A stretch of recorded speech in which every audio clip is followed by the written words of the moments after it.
You're listening to New Churches Podcast, a production of Send Network on newchurches.com. We discuss all things church planting. If you're looking to take your next step toward multiplication, you're in the right place.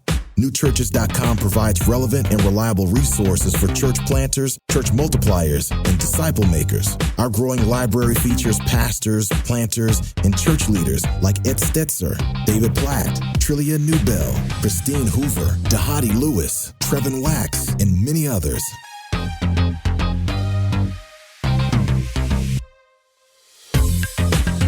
All right, Ed Stetzer here. This is another episode and kind of a momentous episode, which we'll talk about in just a bit, of the New Churches Podcast. Some of you are aware that I started newchurches.com, I believe in 1994 or 1995 or so. And back then, we would post, like church bylaws, so people wouldn't have to write their own bylaws. We would post strategic plans. We would share ideas back in the very simple version of the web. And then it kind of grew, and eventually we had the podcast, so we call it the New Churches Podcast.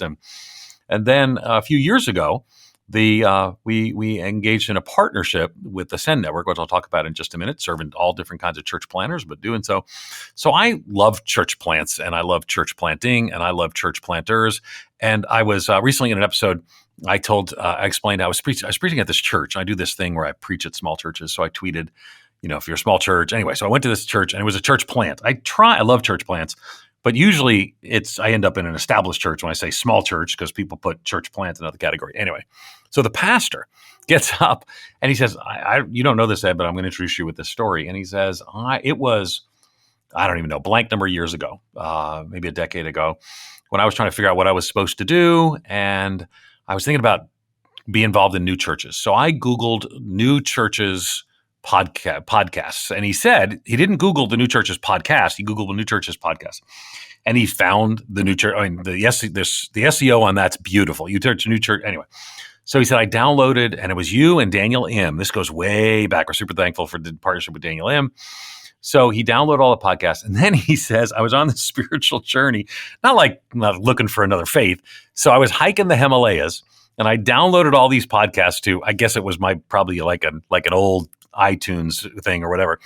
And he said, and while hiking the Himalayas and listening to the New Churches Podcast, I decided to plant a church. And that was the church that I got to preach at then. So I'm just thrilled by the impact that we've had. And I'm thankful for, we literally, I'm going to just tell people, this is episode 833. I'm not supposed to talk about the episode number, but what do I care? I'll explain why I don't care as much in just a minute. So Trevin Wax is with me today. He's the Vice President of Research and Resource Development at the North American Mission Board, kind of the guy now with a team that sort of shepherds and works with the New Churches Podcast. He himself was a missionary to Romania, writes, people have read Trevin's stuff, Gospel Coalition, written lots of books as well. And so let me say to you, welcome to another and what'll be a pivotal transitional episode to the church planting podcast that we call the New Churches Podcast. Trevin, thanks and welcome to the podcast. I'm glad to be here. And yeah, we are going to be making some changes to the podcast, which we'll talk about a little bit later. But this is bringing... the reason I wanted to be on this one in particular is because we're going to talk about the past and future of church planting. We're going to go back. Ed talked about starting this. What did you say, 1994? That's been 30 years. Yeah, the podcast, I think the website, not the podcast, but the website, not the podcast, the newchurches.com website, which I think where most people go to find. So if you look on the history of network solutions, I think I registered it in the mid 90s. I think, if I'm wrong, please forgive me, but I think it was very early on in the time of the web world. Well, even if the website isn't that old, you've been in these conversations for a long time. I'm that old. The website's not that old. At least I'm that old. You are, yeah. And you've got some experience and expertise in church planting, and have been around the world and around the conversations for a long time in this. So I want us to talk about that, but and we'll talk about the changes coming to the podcast in a little bit. But let's just start by looking back. How has the landscape of church planting evolved over the years? Are there some key trends? Are there shifts that really stand out as you look back? Well, it's tricky because and part of me is I did Leadership Network back when it was a thing. Bob Buford, they actually contracted with me, paid. I put together a team of people, substantial grant, And we actually looked at church planting since the mid 50s. And so, part of the challenge is nobody cares. Well, I mean, I care. That church planting before the mid 50s didn't even generally see church planters as its focus, but churches hiving off, and then go to the 80s. But it's so long ago. I can just say personally that when Don and I moved to the inner city of Buffalo, New York, to plant a church in 1988, plant a church among the urban poor, there were very little resources. The people who were church planting in my denomination, at least, were people who couldn't get other jobs, and so they ended up. Their mission agency would sort of fund them for a couple of years, and then it's almost like you do 2 years and then you quit. Matter of fact, when we went to Buffalo, it was something called a mega focus city. It was an old denominational strategy, later became something called strategic focus city. And my recollection is they sent 8 of us and a church planting supervisor to plant churches in Buffalo. Buffalo in the inner city was the fastest shrinking city in America at the time, middle of the crack epidemic in the late 80s, early 90s. But that's what we felt called to. And others went to Amherst, which is kind of nice, But of the church plant, 10 years later, there was, I think about half of the church planters were out of the ministry. A few of them were out of their marriages and out of the faith. And one of the church plants, our church plant was still going. But man, it was tough. It was kind of, I told people later, it was like the opening scene of Saving Private Ryan when they hit the beach. People really just try, and it was really hard. So what happened was people began to say, we need a better way. We need to stop throwing church planters to Omaha Beach and seeing how many make it up the shore. So, so the big shift is that, and this is probably before most people care, but the big shift is we stop as much talking about church planting and start talking about church planters. And that shift takes place. I wrote my PhD dissertation on that shift. And so we created systems and processes.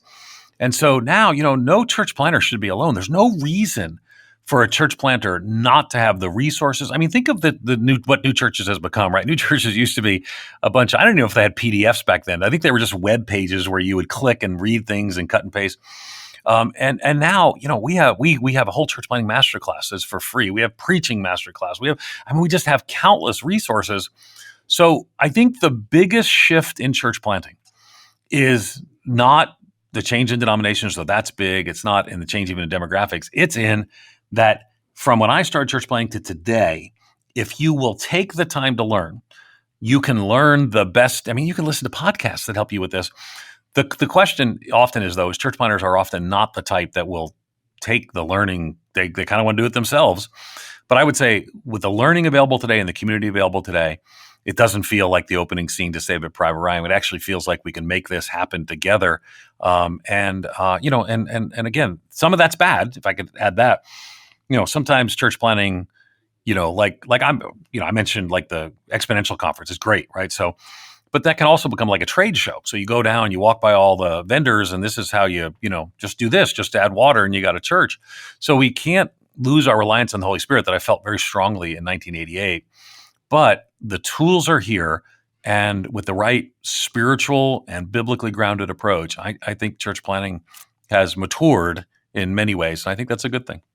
So that's fascinating. So the biggest, I'm glad to hear you say that, because I feel like one of the things I'm doing with my team at the North American Mission Board with the Send Network is to want to equip pastors and church leaders with resources to help them be able to persevere in ministry. And obviously we have a lot of that at newchurches.com. We do that in some other places as well. So it's interesting you say that one of the biggest shifts in the last 30 years has been the increase in resources. What about the biggest challenge that has presented itself in the last 30 years? Are the challenges different than they were 30 years ago? Maybe resources helps on one front. What are some, every challenge brings opportunities. Every opportunity winds up bringing other challenges. Like, what are some? So there are flip sides to that, right? So the flip sides to that is that statistically, and we're going to redo this data and share some of this data at the Exponential Conference in 2015. But just on the flip side of that is because church planting, they're like, you can buy all of your equipment in a trailer, pre-made, hook it to a truck and roll it up and unload. That didn't exist, so you got to forget. When I started our first church and our second church, We had like secondhand youth ministry sound systems that some church in the South gave to us, and that's what we used. And we had to unwire. There was no snake. We had every cord. Anyway, but I think what's happened is when the invisible hand of capitalism is really a thing. So when all of this energy and money went to church planting, businesses arose around church planting. It's so much so that like there's been scholarly books now written on church planting just from an entrepreneurial startup perspective. There's a podcast called the Startup Podcast. They follow like startup restaurants. They did a church planting episode. A whole season. I should have said season. Yeah. Right. And I think you were in it. I was on I said no, because like, who are these people? And then I started listening to it and they called back. I said, sure, I'll go on the podcast. So what happened is the invisible hand of capitalism means when there's a need that entrepreneurs or capitalists tend to follow, and then resources form up around that. So what happened is a whole industry, there's a church planting industry, which I said earlier. Now here's the challenge. You go back to church planting in the 50s, a guy named Larry Lewis wrote a book, and he said, here's how you plant a church. You knock on doors, you tell people about Jesus. Once you get 4 families, you start having worship, then you go tell more people about Jesus. Then you have 8 families, then you have 12 families. Very conversionistic, very evangelistic. Well, now, man, it's just kind of add water and hopefully the Holy Spirit and boom. So what I would say is the ability to plant churches using these tools that I'm thankful for. Don't misunderstand. My name is on them, endorsing them. Some of those companies will say, it's Stetzer or whatever. So what I would say is we actually saw from our church planning data, we did big landmark studies in 2007, I believe, 14 or 12 and then 17. So what we found is church plants were getting larger while their evangelistic numbers were getting smaller. So for me, I think to me, the flashing alarm bells, I really care that women and men would respond by grace and through faith to the good news of the gospel and be born again. So that's why I ran the Billy Graham Center. That's an emphasis I bring here to the Talbot School of Theology. So what I would say is if we plant more and larger churches, but they're not evangelistic and impactful and changing people's lives, I think all we've done is move sheep around. There's a very famous quote from C. Peter Wagner, church planting is the most effective evangelistic methodology under heaven, which is true if it's evangelistic church planting.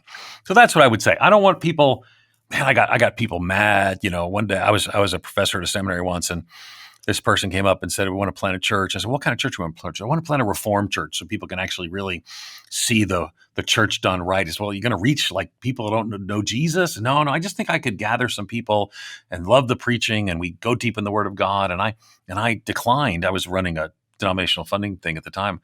And I said, that's not really what we do. We plant churches that reach people who don't know Jesus. Oh, all the people got mad at me at that seminary. But here's the reality. Is that I don't want to invest my time and energy in church planting that just moves people. And it could, maybe it's taking Presbyterians and making them Pentecostals. I don't want to do that. I'm taking Pentecostals and making them Reformed. I don't want to do that. I want to help plant churches that see lives change. And I'm for Pentecostal church planting and Presbyterian church planting, but I don't want church planting that's just moving sheep around. And that's what I think has happened too much in the last decade. Wow, that's a big challenge. Okay, so we've looked at the past. Let's look at the future of church planting. Just looking ahead down the road based on where we are. Do you know? Did you predict the pandemic? Did you see that coming? Yeah, but seriously though, you have been doing trends for a long time. Yeah. And God upends trends. So nothing we're saying here is taken away from the sovereignty of God, just in case that Reformed listener is listening, that you were talking about, right. the guy that wanted to plant the Reformed church. Yeah. And by the way, he later became a friend. And said, I'm so glad you didn't fund me to plant a church to make, to not reach people for Jesus. So anyway. Man, that's but the people who were mad at me never became friends, but that's another story. So looking forward, how can we better train, better equip future church planters to navigate some of the cultural complexities that are the challenges that are out there right now? Yeah, some of that is things we already know. Like we're living in the midst of a cultural convulsion. We're going to walk through that. It's going to be difficult and challenging. So I don't think that's specifically what you're talking about. You're talking more about, what kind of church planting will we be doing? And what I would say is that, one of the things you have to get used to, I've been at this for, since '88 in church planting, and then I became a missiologist and, oversaw like very, large church planting program called the Nehemiah Project for a while. is that everybody thinks that the way they're planting a church is the way that the future will be. So, house church people, you hang around house church people, we got to just abandon the established institutional model, go organic. Pentecostals see themselves, I just spoke at the, Amsterdam gathering of the Pentecostal evangelists, and I'm super thankful, man. They're going to reach the world for Jesus while we're talking about them. And, but that's kind of, you got to be that to do that. And so you kind of get, used to sort of a series of claims that people are the future. And I would just say the future doesn't look like a thing. It looks like a lot of things. I think that people who thought that the day of large church planting was dead, haven't been to an ARC gathering lately. They're doing lots of big launch church planting. People who thought that, that church planting in gentrified settings wouldn't last, they need to come hang around some networks that are doing that. I just spoke at Plant Fort Worth, and they're doing some really neat stuff in some gentrified settings. People who thought church planting among the African American community was, when they read Jose Francis and others. So what I would say is, I think you're going to have people planting missional incarnational communities that maybe have coffee shops and they turn them into churches and they go back and forth and they're doing business as mission. It's going to be a beautiful God ordained thing. And I think there are going to be people launching with 200 people in their first service to keep 100 and go from there. I think some of the difference is that in all of these places, we're becoming a more secular environment. Year by year, about 1% less people identify as Christian. And as that happens, one of the things that church planting, at least from the 80s forward, was based on is that there's a significant number of maybe unchurched seekers, if you want to use 80s language, that if there was a new cool church in town that was not like their mama's church, they might go and check out. And I would say that, first of all, by the time that went by 10 years, everyone who would be open to getting that cool mailer is already picked somewhere. And so, but today I would say that you're not drawing on this wave of like boomers coming back to church or Gen Xers reconsidering this. So I would say we're going to see an advance of things like the role of apologetics and persuasion. We're going to see more, I hope, more evangelism, not less. I think in too many cases, it's actually been less evangelism because it's harder. The apologetics thing is really key too. I think one of the reasons that I came to Talbot is, we have the largest apologetics program in the world, I think. And I just think that that's going to be a part of it. When you're going to reach secular people who are starting in a different place, it's not, hey, we got a cool church, come see our cool church. Though I will tell you, I think it's a certain irony that in the 90s actually was pretty effective. So I think that the growing secularization and secularism means that you're going to have lots of different ways. You're going to take all kinds of churches to reach all kinds of people. It's going to be harder. One of the reasons why, for me, when I tell church planting stories, the last church I planted, I left 8 years ago in Nashville, Grace Church there in Hendersonville. And since that time, they got a building that's so cool. Anyway, used to be a wedding venue that was a horse barn. Only in Nashville do people do stuff like this. But, my stories are 10 years old, and that's an eternity now in church planting time. So, and I also think that size comparisons, church plants are going to be often smaller, I hope more evangelistic, more diverse in their methodology, and I hope driven by mission. But I don't know that's always the case. I try to look to, I teach there at Wycliffe at Oxford, and you'll be there with me. I try to listen to church planters over in the UK to see in some ways what the future is here. And I would say the future is good. Jesus is at work in the future, and we're going to plant churches with him there. But I don't know that we can rely on some of the same assumptions about openness that we did in the past. One of the things I want to make sure that listeners are listening to this, we're going to talk about some of the changes coming to this podcast here in the future. One of those changes, I'll go ahead and say it now in case people haven't figured it out, is that you will no longer be a regular host of the New Churches podcast. It doesn't mean that we're not going to have you back on, and we can be friends. We can be friends, but yes, right. Yeah, you're not going to be one of the hosts, and so as you think about this, kind of taking this New Churches podcast from where it's been to where it is today, us moving in a slightly different direction moving forward that we'll talk about here in just a little bit. What's your heart, your burden for church planters or potential church planters that are listening to this now as you look to the future? When I was planning my first church, it was 88, and I came back and I needed to cast vision for the church plant. I mean, part of what I need to do is I got turned down by my denomination to be a church planter. I'd asked for funding. I got turned down as being a missionary. But I still felt God calling and went up there and planted a church, something called Mission Service Corps, kind of like a volunteer part of the mission force. And so I went back to try to raise some funds. I think I was in Georgia, and I got some pictures. Now, again, I'm very comfortable embracing that I'm 57 years old. So I went back, and before you were around, they used to have slides, and these slides would kind of go in put a little circular slide projector, you go chung chung chung chung. So anyway, I got these slides from Buffalo, and I came back and I showed this slideshow everywhere I went. I had a song, and I didn't sing the song, but I played the song. That's what you do. You'd sort of like today, people create a video, they play it, you see it all over YouTube, and the song was something that still animates my church planting journey. That was released in 1984. Here's what the song that would played while people would show slides of Buffalo, particularly from this place at Prospect Avenue, where really I took the pictures and I really wanted to just see people come to Jesus. And it goes like this. It says, every day, I'm not going to sing it. Every day they pass me by, I can see it in their eyes. Empty people filled with care, headed who knows where. And it goes on, and you probably recognize the song by now. Only through private pain, living fear to fear, laughter hides their silent cries. Only Jesus hears. And then the song goes, people need the Lord. People need the Lord. At the end Steve Green right there. Isn't that Steve Green? Yeah. Steve Green, 1984. And people need the Lord. When will they realize people need the Lord? Now, the song is a little interesting because it's actually written to Christians, because the end of the chorus is, it says, people need the Lord, people need the Lord. When will we realize people need the Lord?